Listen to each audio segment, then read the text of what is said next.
Ce changement majeur dans votre PER, à partir du 24 octobre, va tout changer.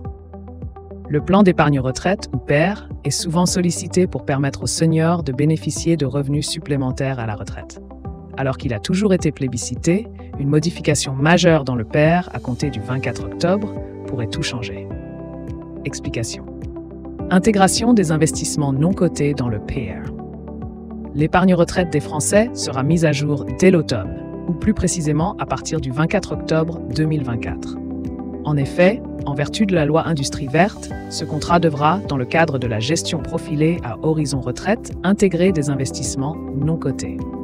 Concrètement, une partie de votre argent placé dans ce produit d'épargne sera investi dans des actifs non cotés, dans des FILT ou des fonds européens d'investissement à long terme ou pour le financement des ETI et des PME. La part investie dépend entièrement de votre profil de risque et de votre échéance. La gestion du PER. L'épargnant est libre de gérer lui-même son PER. En ce sens, il a la possibilité de décider où il va mettre son argent. Mais il peut également opter pour une gestion pilotée. Dans ce cas, une société de gestion se charge de tout à sa place. Aussi, de nouvelles règles entreront en vigueur à partir du 24 octobre. Un décret du 1er juillet impose que les assureurs standardisent les profils de gestion selon le niveau de risque associé.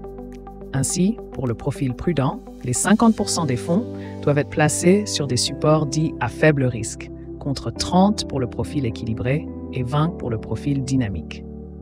Pour le PER, par défaut, les sommes investies suivent un profil équilibré Horizon Retraite. Autrement dit, le versement initial est placé dans des fonds plus risqués, des actions.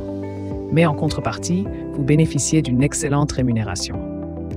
Ensuite, lorsque la retraite approche, l'épargne est déplacée de façon progressive dans des placements qui présentent moins de risques. Quand vous êtes encore à 10 ans de la retraite, seulement 20% des fonds sont investis dans des supports à faible risque. En revanche, lorsque vous êtes à moins de 2 ans, ce pourcentage arrive à hauteur de 70%.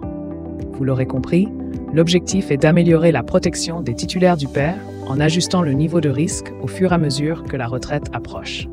Et ce tout en garantissant la sécurité de leur investissement.